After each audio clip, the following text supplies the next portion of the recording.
Hey everyone, thanks for being here. If you haven't watched any of my videos before, then my name is Lisa. I'm sure you know that because the channel is called Lisa's Study Guides.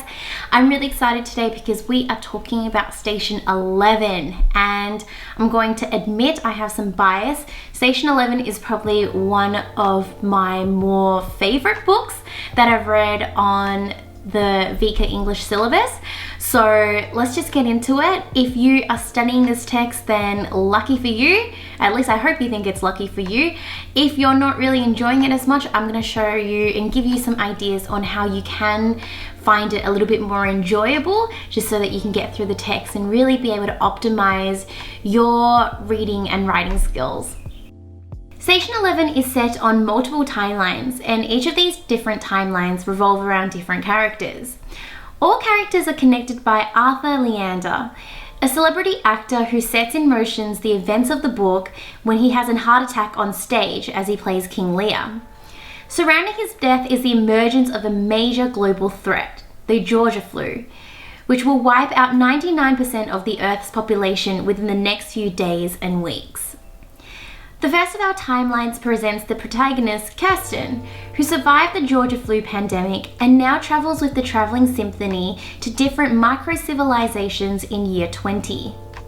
The Traveling Symphony is a group of 30 people who preserve history and art by performing plays and stories from the old world, in particular, Shakespeare. Another timeline revolves around Clark, one of Arthur's best friends and who survived the Georgia flu ironically because he was on the way to Arthur's funeral.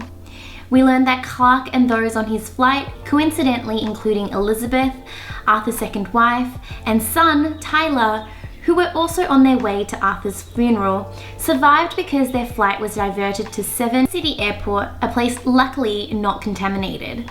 Clark begins the Museum of Civilization, a glass cabinet where he displays reminiscences of the past. An iPhone, Amex card, red stiletto heels, and a snow globe. Mandel successfully interweaves the non-linear storylines and timelines so that at the end of the novel, we come to understand how everyone is connected. Frankly, this is one of those books that you just can't write about without reading it. Even after I'd finished reading the book and I went to some study guides to just look through the synopsis and summary of the actual book, I found it quite complicated and difficult to even follow then. So if you're somebody here who is just trying to revise before a SAC and you haven't read the actual book, I'm gonna let you know, good luck, because this is one of those books where I feel like you really need to actually read it in order to understand how the different timelines connect up, and to be able to understand that process in itself is quite important because Mandel slowly releases particular information as she goes.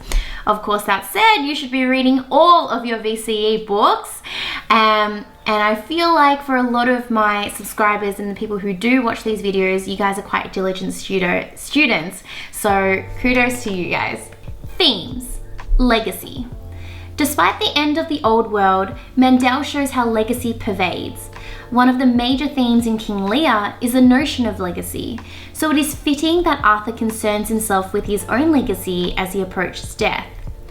Rather than being remembered as a famous actor, Arthur realizes that he wants to leave behind a different legacy, one that has meaning through the gift of donations and giving away his material goods.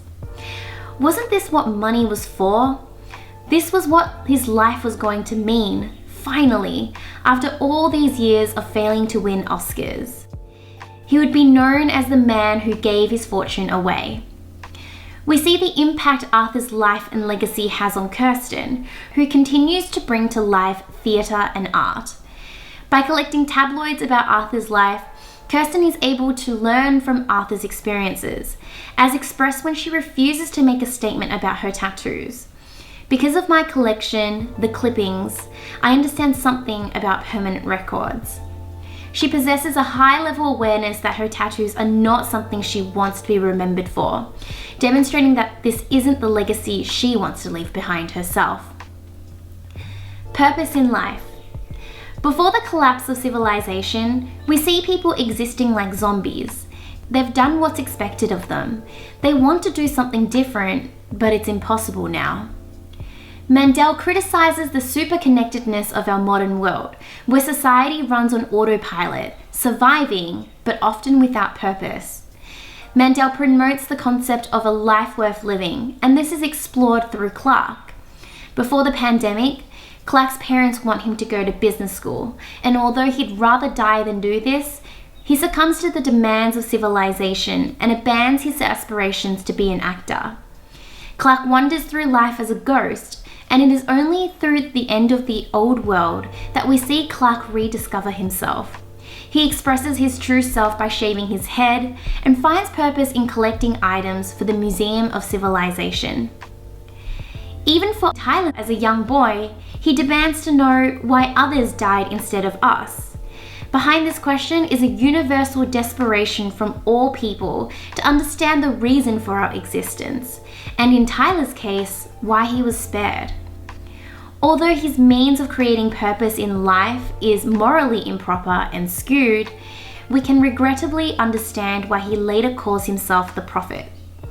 With his beliefs, he's able to go out into the world and finally make sense of his life. We were saved, not only to bring the light, to spread the light, but to be the light. We were saved because we are the light. We are the pure. As the light, he aims to spread hope, an ideology, and purpose. Human decency. The quote, "survival is insufficient," is repeated multiple times throughout the novel and is arguably the most famous of Mandel's Station 11. This idea that we need to be more than just our primal instincts of survival are further explored through the kindness of characters' actions. When the traveling symphony discover Eleanor, the prophet's wife-to-be, hiding in the caravan, rather than returning her to the prophet, they risk accusations of kidnapping and the dangerous repercussions instead.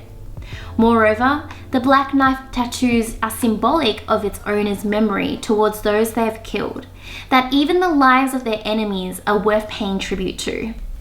Those are just some of the themes that you can start to look at, and some of the characters you can start to look at with those themes.